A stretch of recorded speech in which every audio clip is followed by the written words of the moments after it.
All right. So going back to voting and trust and all of that kind of stuff that we're going to talk about today. So per usual, stuff happens, right? And that's what kind of gives me my inspiration. And I wanted to talk about this whole idea of trust and really kind of trusting yourself, trusting the process. Because y'all saw my post yesterday, I was ready to light some stuff up yesterday because stuff just wasn't working. I really, right? And I had to just breathe and pause, but the flesh is weak. Right? The spirit is strong, but the flesh is weak because I really wanted to lose my mind. And so that got me to thinking about how you just have to trust the process. Things are happening the way they're supposed to. Now you need to be on your game. You need to be paying attention, but you can't just blow everything up because one thing goes wrong or just quit because one thing goes wrong. So that's where it kind of started. And then as I was doing my devotional this morning, one of the things it talked about is asking. Just ask. Don't get disappointed. Don't go to ground. Don't shut down.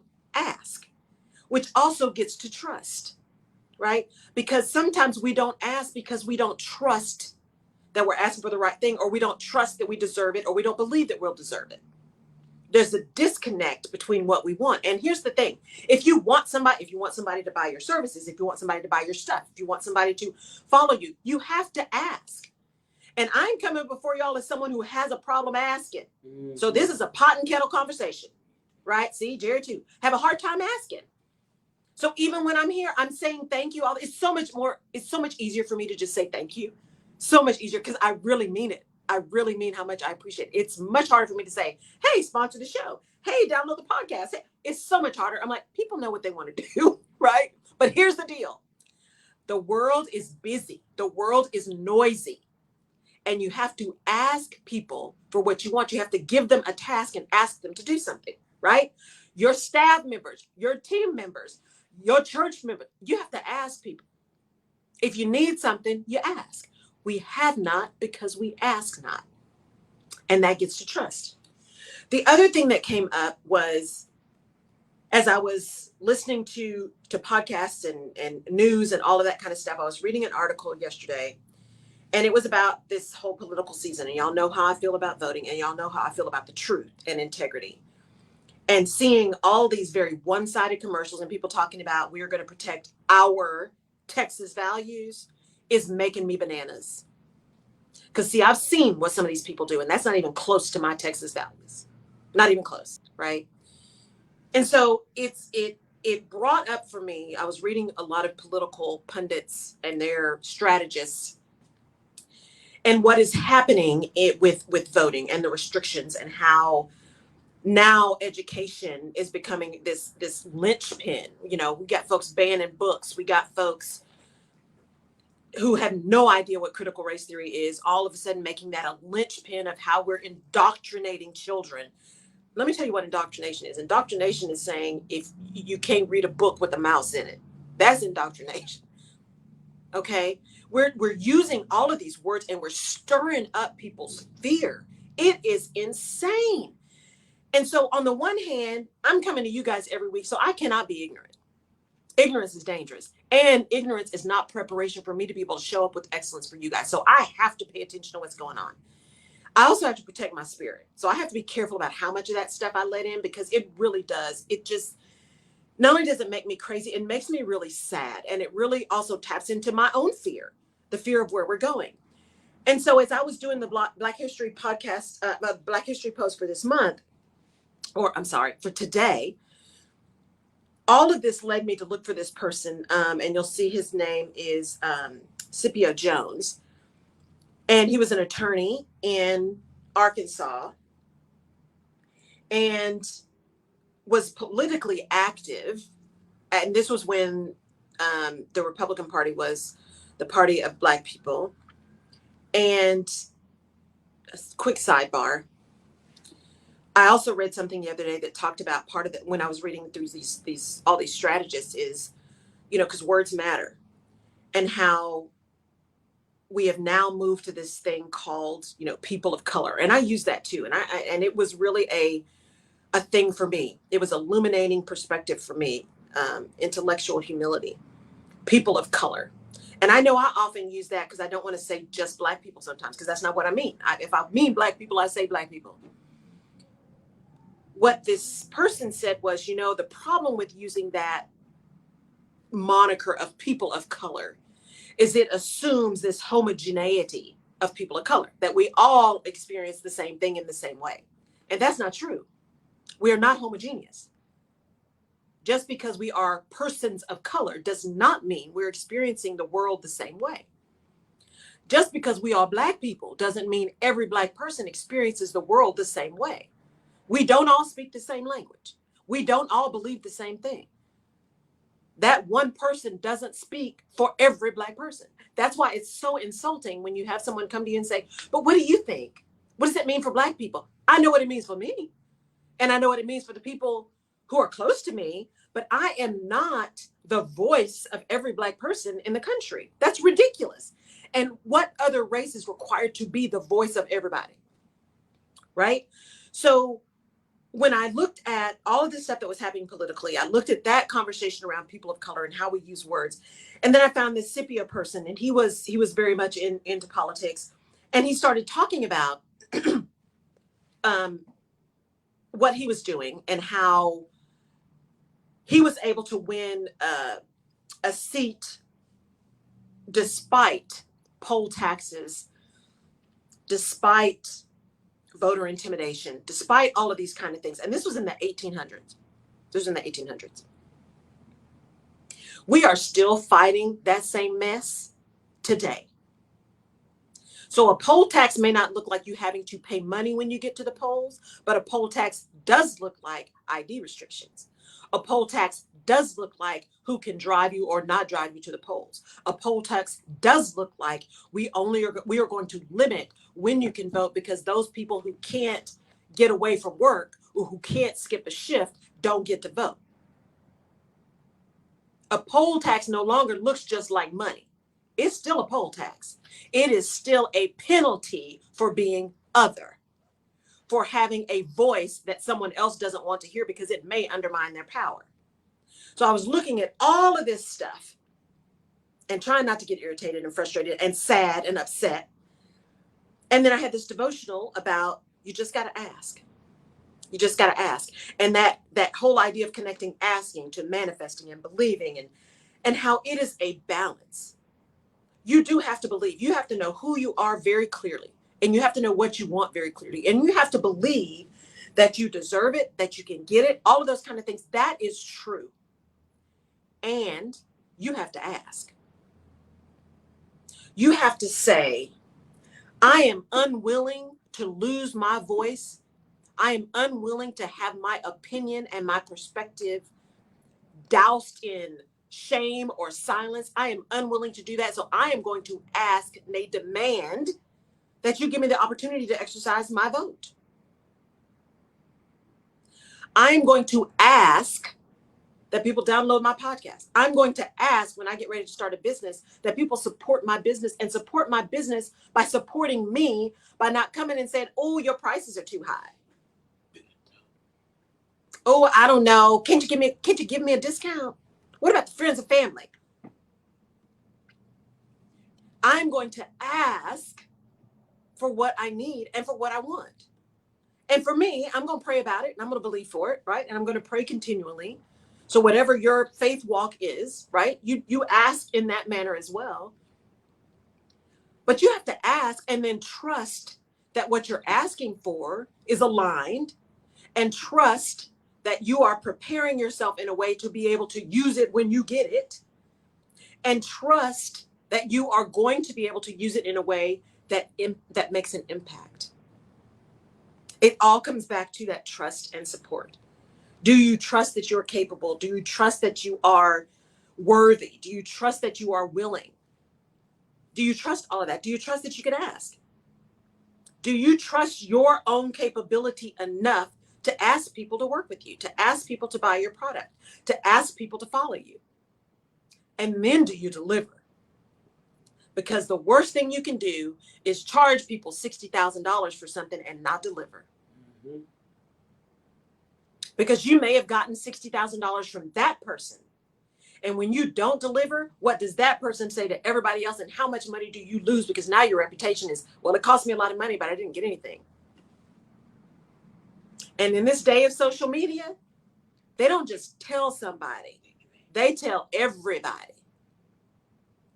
As I say, they tell everybody. It is out there. So that idea of trust as a foundation for building whatever it is you're trying to build is critical. And then you have to ask. You have to be really clear about what it is you want. And then you have to ask. And are you asking really for what you want? Or are you just wishing? Are you just hoping and praying and wishing? Because faith without works is dead. You got to do something, right? You can believe, I can want. These are the desires of my heart. The Lord knows the desires of my heart. Yes, he does, but you got to open your lips. Yep. You have to say something. I can't build a business and want to build a business and just say, well, I'm going to sit here. I'm going to put my stuff out there, but hopefully somebody will come and ask me. No. What? You got to show up at the radio station. You got to do the work to have the course, right? You got to make the contacts. And again, pot kettle. Because that really flies in the face of those of us who are fairly introverted by nature, extroverted by profession. It is difficult to make that stuff happen. But we have not because we ask not. And we have to trust ourselves enough to do it in a way that is aligned in our own integrity. I'm getting so many LinkedIn. I love LinkedIn. It's a way to connect, and it's a way to connect professionally. I am getting so many people, whatever this new thing is on LinkedIn, where people just send you connections and I really want to connect with you. And all of a sudden they're bot. And I know it's a bot because the way it's written, all of a sudden, hey, buy my thing. Have you ever thought about, you know what? I connected with you because I'm giving you the benefit of the doubt. And I used to not respond to those. Now I respond to every single one of them and say, before I allow a connection, I respond and say, I am more than happy to connect if you would like to genuinely connect. If you're trying to sell me something, I'm not interested. I'm not interested. And then you really know, because there are times when the response to that, because you actually responded, the response to that is about to sell you anything, to sell you something anyway. And I believe it's a bot because if I don't believe it's a bot, that means that you really have so little respect for me as a person that you don't care what I told you. You're going to just try to sell me your stuff at any cost. And that is out of integrity, at least for me. But here's the thing. So if that is not the way you do stuff, then how do you ask? How do you still show up and let people know you're available, let people know you want to serve, let people know you have something? How do you find your niche of how you ask for support, how you ask for patronage, how you ask for people to do something with you and support you financially, support you with support and following and all? How do you ask? Good morning, mama.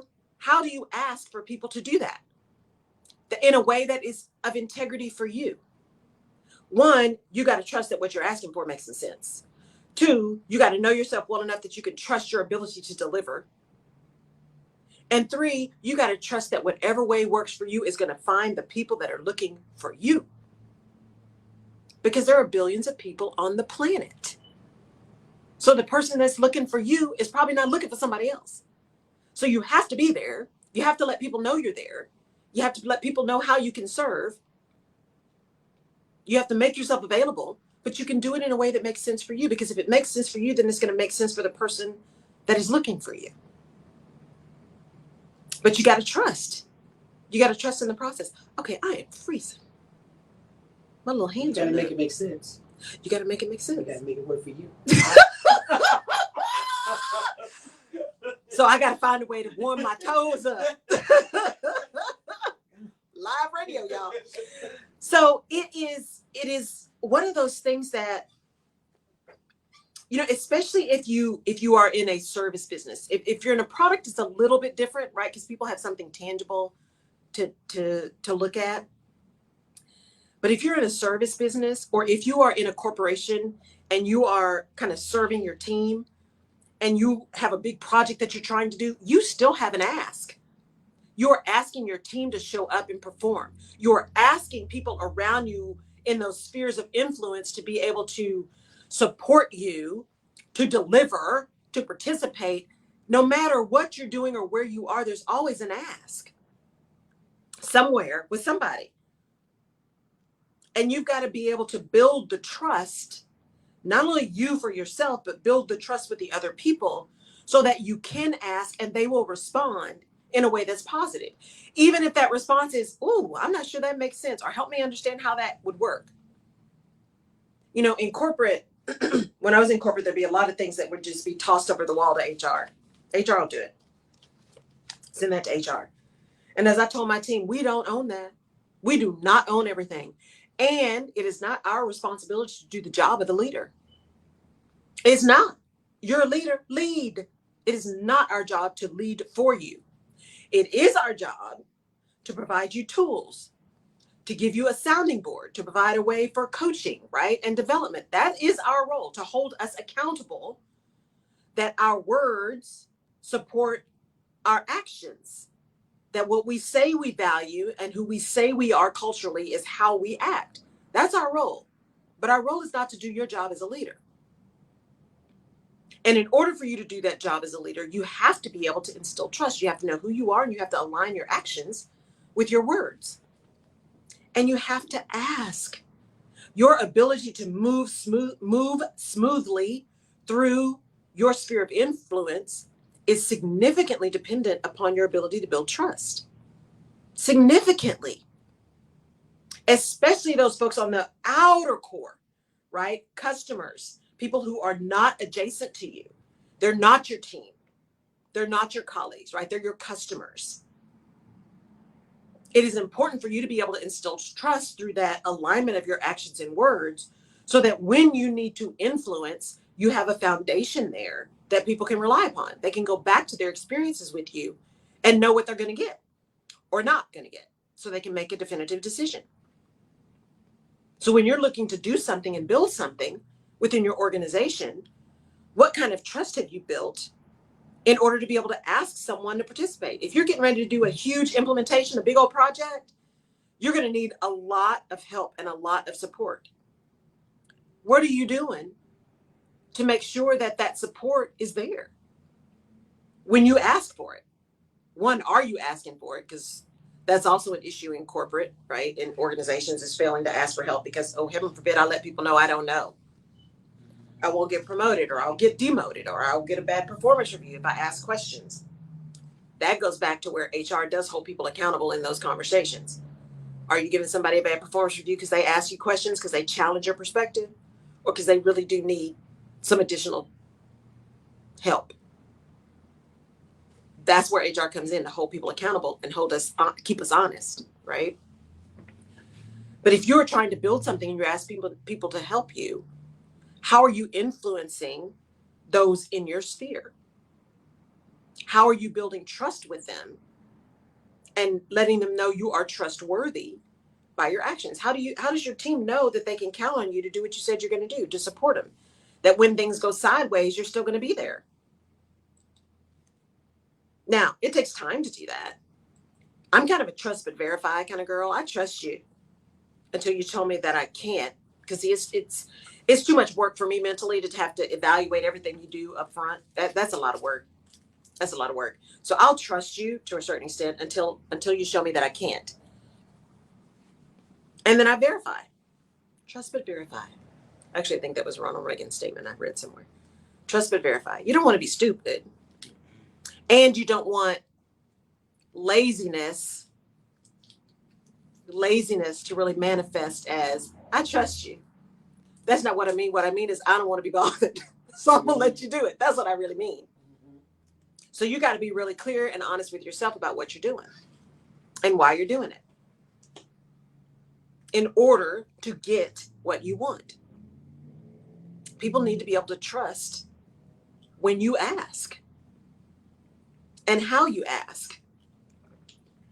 You know, Jerry and I talk a lot about who you have in your circle and who you allow in your circle and who you bring into your circle. And that is about trust and who you can ask stuff of. Because you can't ask everybody everything. And when you ask, how are you managing expectations? Because not everybody that you ask is going to deliver in the time and in the quality that you are expecting. And many times, the issue is not that the person failed to do the thing. The issue is that we weren't all clear on expectations. And it is not unkind to be clear. It is not unkind to be clear. You got to be clear on expectations, because that also builds trust. I ask you to do something. I just say, hey, I need you to do this. Then you don't do it in the way or the time I want. And then I'm irritated and I'm frustrated and I act not so kindly towards you. You no longer trust me. Because see, you did what you thought I asked you to do. I wasn't clear, but I'm mad at you because I didn't do my job. Leaders in particular. You ask somebody to do something, you made the mistake, you get beat up about it, you beat up your team. Why would they trust you? When you look at organizations where decisions keep getting pushed up, that's about trust. The culture has shown them that if I make a decision, if I make a move, that's dangerous. That's dangerous. So I'm just going to push it up. I'm going to let somebody else take that risk. And so what you end up finding is the leaders, kind of the top of the organization, if you go up the hierarchy, there are more decisions being made up there than where they should be made. We had a conversation this morning on this healthcare group. We were talking about healthcare. But one of the things that the expert talked about is, if you think about all the the providers of healthcare, specialists, physicians, general practitioners, PAs, right? All of the kind of the hierarchy of folks, where are you delivering care? Where's the best care given, or where should it actually start? And some of that's social and generational, right? I want to see a doctor. I want to see it, especially if I'm paying, I want to see an MD, not an OD, not a PA. I want to see an MD. But that's just me. But his point was, but do you really need to? Or can you get an exceptional PA who can actually deliver potentially better care? I think that's possible. I think it's even probable. That has not been my experience, but I think it is possible. And so his point was, how do we change the narrative around different levels of experience and expertise? There's nothing wrong with the PA, fundamentally. For me, it's a preference, right? There's nothing fundamentally wrong with people who've gone through the PA process. There's a lot of rhetoric around PAs just being people who can't be real doctors, right? I've heard that a lot. I'm sure you guys have too. They just didn't know, they didn't have what it took to be a doctor. Same with ODs as opposed to MDs. They didn't have what it took to be an MD, so they did OD, right? Same with PhDs. If you got an EDD, that's because you couldn't really quite cut it as a PhD. So you got an EDD. I mean, there's all kinds of stuff we try to use to other people to make them not as qualified. When it could be that person decided, I don't want to be an MD. I want to be a PA. I get to have the same impact, if not greater impact, on someone's health without the same debt, without the same, I want to be an EDD as opposed to PhD, because research is not my thing. I want to be a practitioner. That's EDD, not PhD. Right? But he who controls the narrative controls the minds. And the narrative says that the best is to see an MD. Everything else is secondary. The best is to have a PhD. Everything else is secondary. We've created these narratives. One, the institutions, out of protecting the institutions, right? And the subsequent financial streams related to those things. We have created that narrative to support all of that. And there's a level of human, protectionism. I got mine, and this is what it took me to get mine. So you're going to have to really work to get yours. And if you didn't get it, we'll see. You just couldn't cut it because, see, I made it. It's all of that. That has nothing to do with the issue at hand, but with our own egos. And so in leaders, if you are the person that's saying, well, in order for me to have gotten to this position, I had to do X, Y, and Z and all kinds of D. So I'm going to make you do that too. Even though the business has moved so far from what you had to do 10 years ago, That is not leadership. That's ego. And that erodes trust. And what will happen is your people stop trusting you. You are unable to trust them. And then you begin to not be able to trust yourself to get it all done because you can't. And it's not possible to get it done through other people because, see, now they don't trust you. Your spheres of influence, right, are not effective. You got maybe a couple of people that are closest to you, but all those others that you need to bring in, right, sponsors, advocates, other departments, you blew that. So you are on that island. You are on that island. And the more you're on the island, the less people will trust you. The more you erode trust. Not only people's trust in you, but how much can you trust yourself when you're on that island by yourself? Because how much information can you really get that's going to be effective? How can you really do what you need to do when you're out there on your own? It's a good dang question. And in all of that, how do you enable yourself to take in information that may be hard, may be heavy, may be contrary to what you believe or what you want? How are you able to take all of that in and move forward, utilize what you need, understand and learn from all of it, but not internalize all of it? Because it is noisy right now, and it is noisy with stuff that we've been literally fighting for generations. I mean, this guy that I'm going to be profiling today, you know, his mother was an enslaved person, and his father was white, who and uncertain of who he was, right? At least that's what the research says. I think somebody somewhere knew who he was, they just didn't want to say.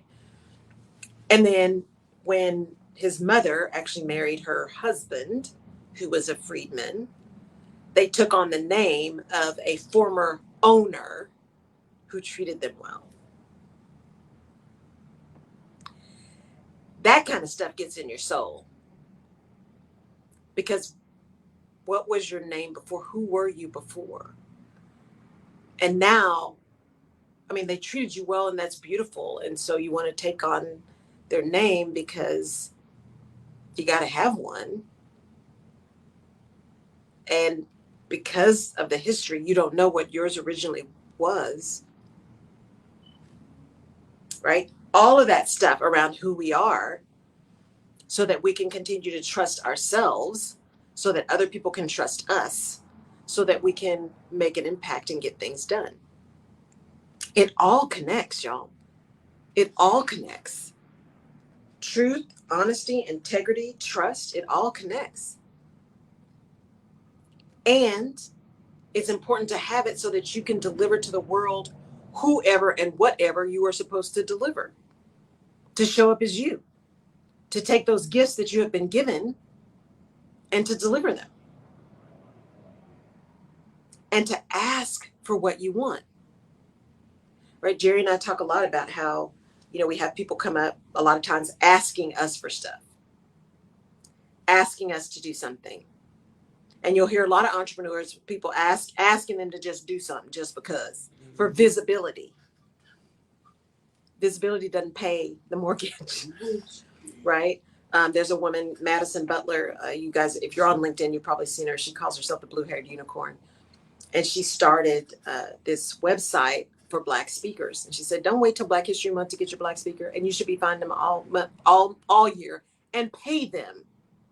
Pay them. Because visibility is not payment. Right? That's not a payment. And tell me how visibility on your platform is going to do something for me. Who is your audience? Right? So that whole idea of asking for what we want, and not necessarily being stubborn and egotistical, but just knowing the value of what you can deliver. And notice I was deliberate there too. Trusting that you know the value of what you deliver, not your value, because when you start saying, pay me my value, pay me my worth, you're putting a number on you. What you really should be putting a number on is what you can deliver, your expertise. You're getting paid for what you know and what you can deliver, what you can design, your unique skills. And you got to trust yourself enough to know that, no, because you could never pay me my value, but what you can pay me is for the value of my experience, and trust that that matters, and trust that it makes sense, and trust that you have put in the work to get that. As leaders, you got to know that you have put in the work to be able to build your team to where you need to build the team, and that you trust yourself enough and the people around you enough to ask for help. And I know it's hard. I know it's hard to say, I don't know. I don't have any problem saying, I don't know. I don't know. But I'll find out. You won't hear me say, I don't know about that particular topic again. It's about continuing to learn and grow and develop. That's a part of trust. You got to trust yourself that if you don't know now, you can find out. Again, are you just wishing, or are you taking some action? Are you just believing just because you want it in your heart? Or are you doing something about it? Are you making your words and actions align to bring about that thing you say you want? That's what's important. How are you making that happen?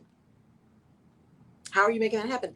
You know, Jerry, you and I have talked a lot about what's going on with the studio and how you're moving. I mean, how for you, when you think about asking for stuff, how you're doing that? And not just saying, oh, this will come. In the beginning, when we first started, I wasn't good at asking for anything because I can normally just make stuff happen. But I'm a person like this. If I'm going to ask you for something, I'm going to ask from a place of assuredness and confidence because I have a lot of sweat, equity, and skin in the game. Yes. So I'm not at a crazy place. Like, I don't want to ask. No, right. I feel like you're going to say yes because I have the sweat equity in the game. Yeah. It depends on who I'm asking to. Right. And then it's funny that you're bringing this conversation up because I said that the other day on Facebook that at some point you have to admit that there's something you don't know and learn what you need to know. Yes. And that's uncomfortable if you've been doing it for so long and you've kind of guessed your way or been blessed to get in some doors. Now the higher he takes you, there's something else you're going to need and get that information. And so I'm purposely connected is what I'm saying. I'm intentional in my connections. And before I used to just, everybody come along. Right. Because I saw the potential when I really needed your gift. I didn't need just your potential. I needed you to know how to do this. Right. Well, and what you said was really good too, in that many times we don't ask because we know we can make it happen. Yeah. Right. We're just going to make it happen. And part of that is when you're really new, when you're a new leader, when you're a new manager, when you are a new entrepreneur, it's like, no, my hustle is going to get me there. Y'all know how I feel about that word, hustle. Because we put a lot of judgment on that. Because if all you're saying is, no, I can make it happen. I can make it happen. I got me. I can make it happen. Well, that's great. But what happens when it doesn't happen? What does that say to you about you? And what does that say to others about you? Because if you didn't make it happen and you got this, you're going to make it all happen and you didn't. Well, could you not? Are you not capable? All of those kind of things, right? It's that. So don't talk yourself into not getting help where you need it out of ego, right? That hustle and grind is important. You can't just sit back and just want stuff to come to you. People feeding you peeled grapes.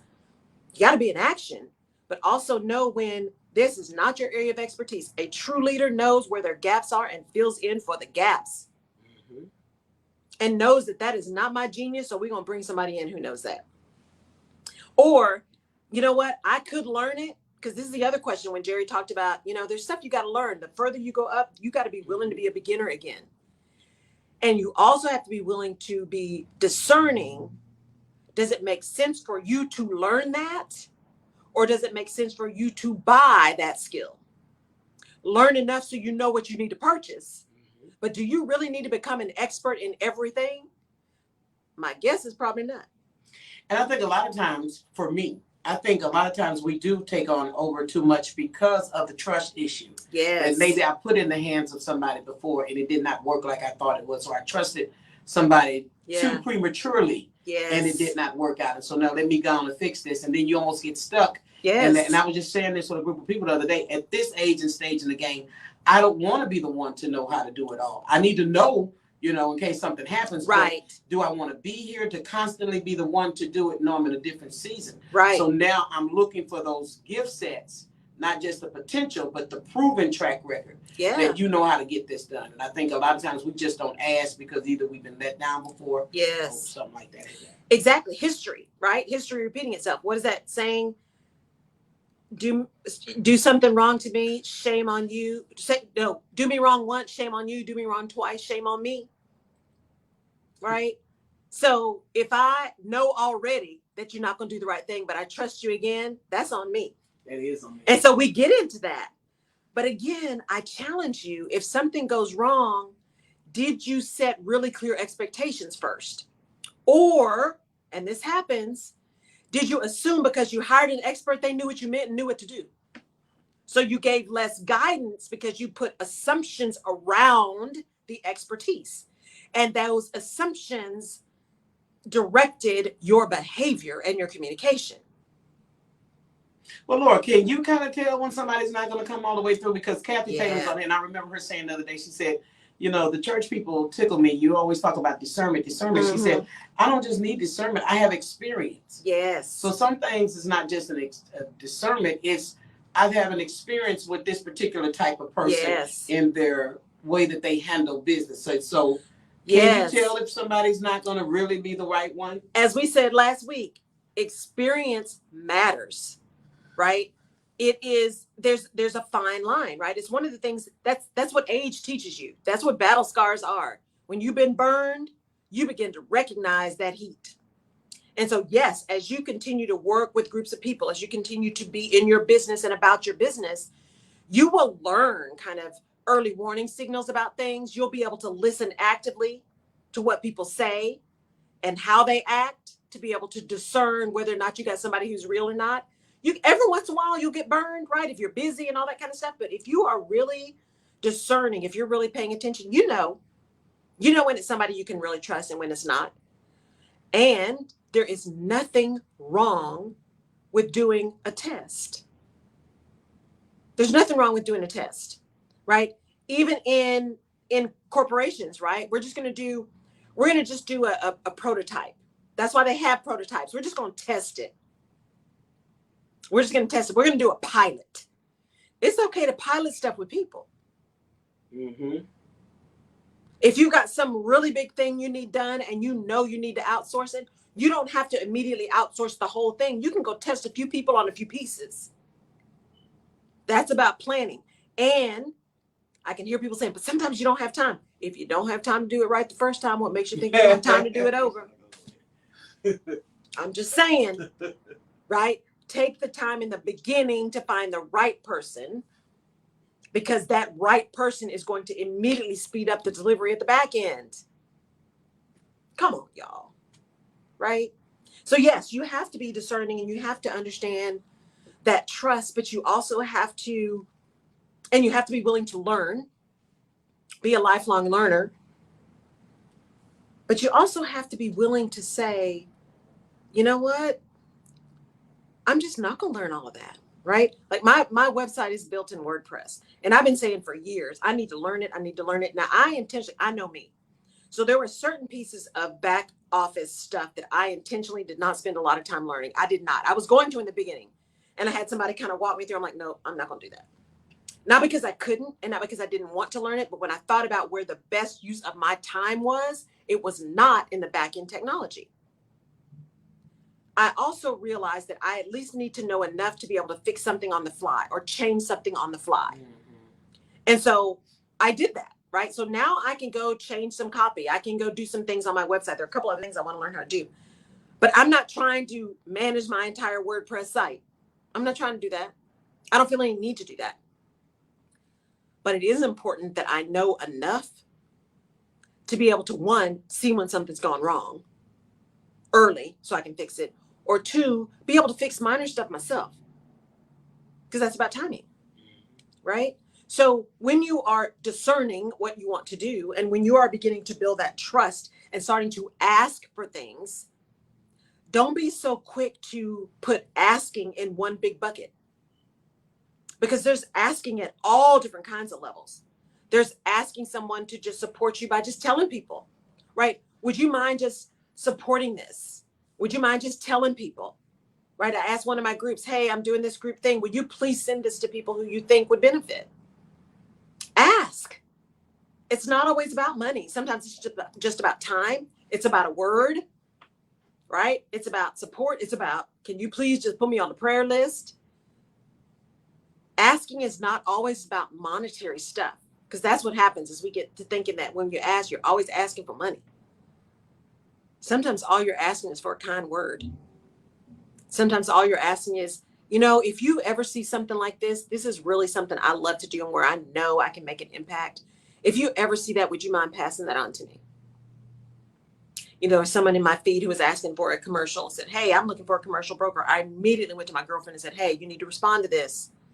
I was just out there yesterday. You need to respond to this and follow up, right? Sometimes, and she didn't ask me to do that, but I know what she's trying to do.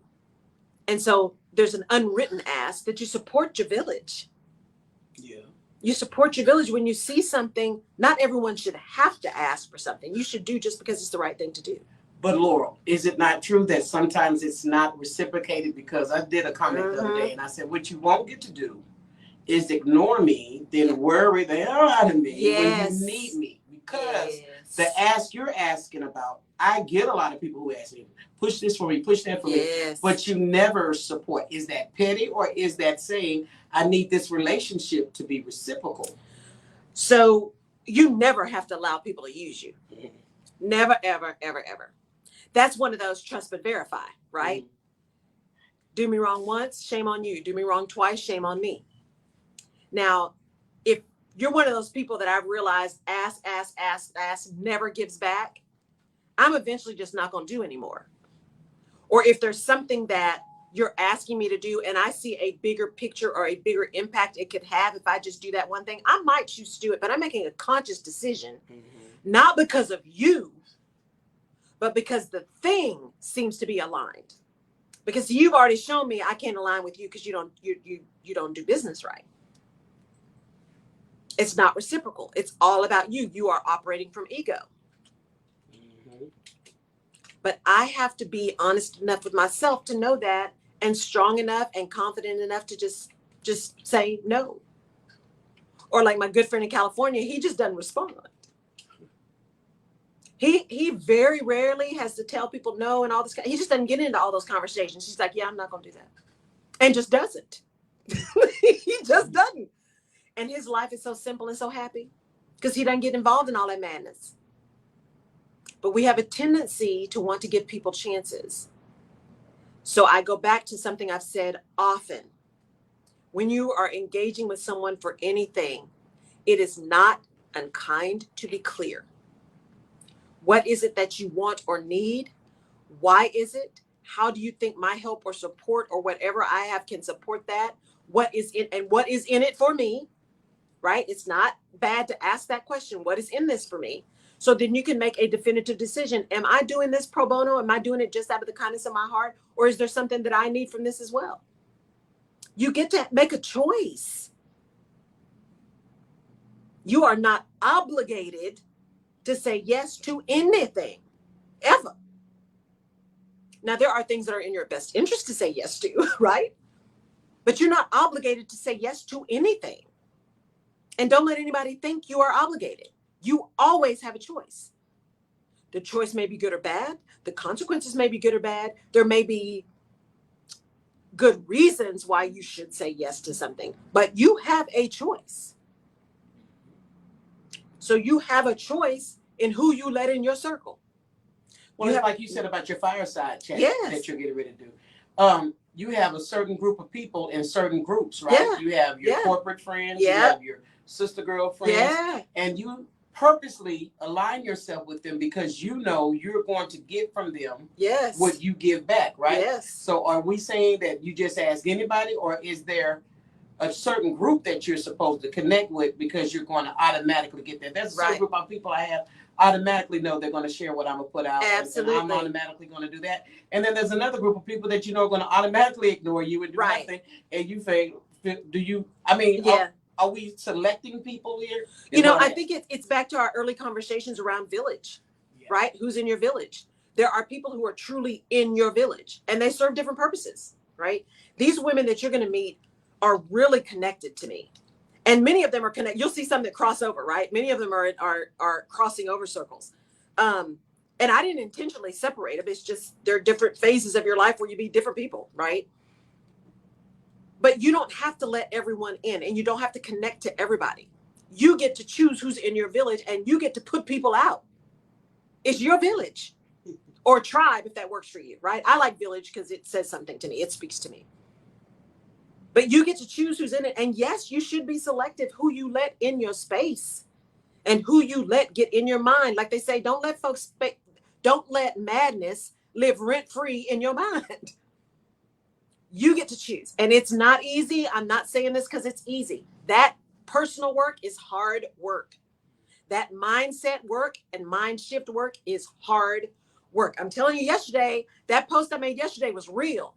What was the post? I said self. I said spirit, it's all going to be okay. Just breathe. Flesh, back off. I'm about to lose my. You cuss, Laura? I put a little asterisk in it. Let me see it. I put a little asterisk in it. Okay. And I said, I guess we'll just see how this plays out, right? Because the spirit is strong, but the flesh is weak. But I know me. And so that idea of having some grace for yourself and knowing that things aren't always going to be perfect, but having a choice in how you respond, understanding what you allow into your space and that mindset work, that is real. Because I had to work on me yesterday morning. I had my whole plan. I knew what I was going to work on, and then stuff wasn't working. And it just sent me into orbit.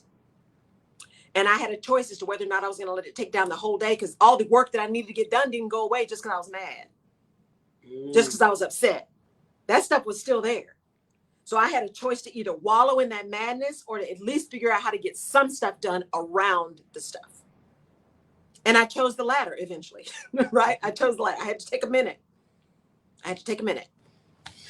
But that's the kind of stuff you do when you have a village. That's the kind of stuff you do when you're doing that hard personal work. When you are developing that trust, I knew in that moment, I was like, okay, Laurel, remember your mantra. Trust yourself. In this moment, you are enough. In this moment, you have everything that you need. I had to say that to myself over and over and over and over for about a good 5 to 8 minutes. Because the spiral started, y'all. You know, I'm just honest with you guys here. The spiral started. Oh my God, it didn't work. What did I do? How come I can't? It was madness. But if you surround yourself with people who can support you and uplift you and also hold you accountable, that ability to continue to trust yourself and understand when you can and cannot trust others will go a long way. But mind your spirit. Mind your spirit. You can't let everything in. Yes. You can't let everything, and you can't let everybody in. Can't let everybody in. All right. Thank y'all. Oh, go ahead. You said that, Laura, because just because it appears that you do the same thing, maybe it's not the same thing. Right. I had a meeting here the other day, and they were talking about, we were doing some business here, and they were saying, but the people can't have gas money, you know, they don't have to pay for parking. I said, you're in the middle of downtown, and the audience that I'm reaching understand that when you come downtown, you're going to pay for parking. Yes. And they don't have a problem, and I have proof that anytime I've sold space, I've gotten what I've asked for. And I had to stand that ground, because then I said, well, maybe we're not looking for the same audience. Right. And sometimes, you know, that can sound offensive, but you have to be clear. Maybe, you know, because the audience I'm reaching, they don't mind paying for $10 to park. They know they're downtown. It's not unkind to be clear. And that's what's important about that conversation, Jerry, is you, not only were you having it, but you stopped a minute and started listening. It wasn't just about arguing about parking. You're like, wait a minute, this is deeper than that, right? You didn't just come out and say, well, no, this is just what we do. You're like, wait, they're looking at two different audiences. Let me step back and listen to what they're really saying. And then I got mad at me, because what I heard before, I would say, oh, you know, they want to come. Right. But I don't feel that way anymore. Right. I've changed since then, because when I walk and see all the traffic that's up and down the streets, people spend money on what they choose to spend Yes. money on. So Yes. the old Jerry that would have said, okay, maybe we can just not pay for the parking or and this is business. And you have to handle business. So you're in a different time now. Yes. And you're not looking for the same audience. You're not looking for the same audience. And not everyone is your people. There are billions of people on the planet. Not everyone is your people. It's okay. Because there's someone else that is. And I tell people all the time, look, I am available. I want to serve, but I am not offended if I'm not the person for you, because my village is wide enough and my network's wide enough that I can probably get you to somebody, because at the end of the day, it's about serving you. And if that's not me, I'm okay. Let me get you to somebody who is. And you say that all the time. And so I mean it. You do mean that, because all money is not good money for you, because it may not fit what you do.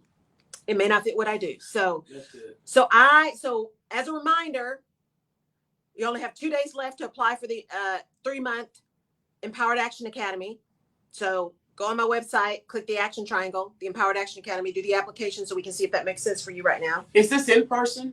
No, it's virtual, because it's a group. So it's virtual. But for the Empowered Action Academy, it's 3 months. You get 6 90-minute sessions. The group session is very small, 10 people, 6 group sessions. And then each of you also gets a 1-hour session with me 3 times. So you get 3 additional hours one-on-one. All right. And it's all about taking your alignment and your vision and your action and putting it all together so you're moving into empowered action to get what you want.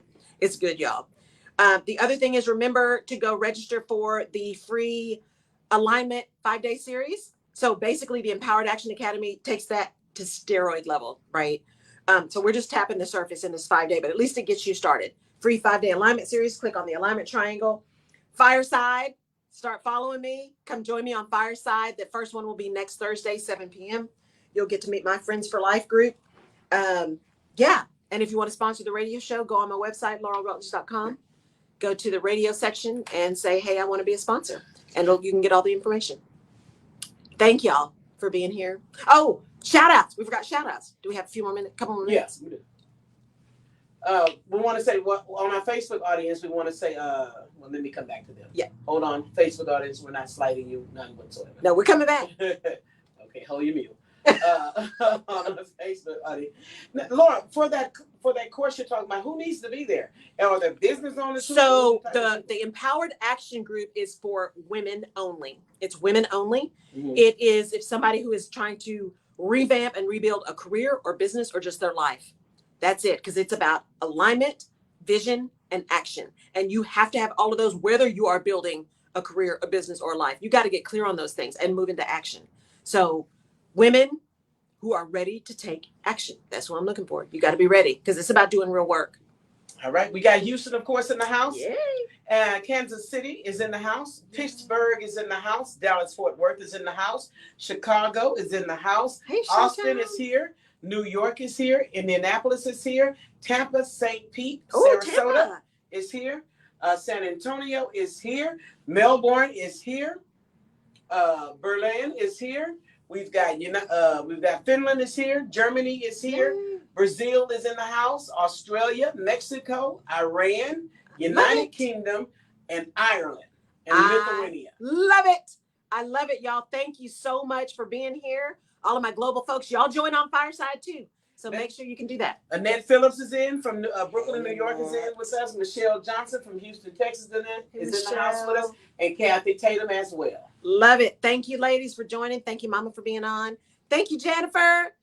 I really love this time with y'all. Tuesday, we'll see you next Tuesday. Remember, it is election day next Tuesday in Texas. Watch the podcast or listen to the podcast that's going to drop. There is a podcast this week too, but next week, watch the podcast that's going to drop on Wednesday with my Friends for Life group, and then join me on Fireside. Follow me and you can get all the information. Love you guys. See you next week. Bye.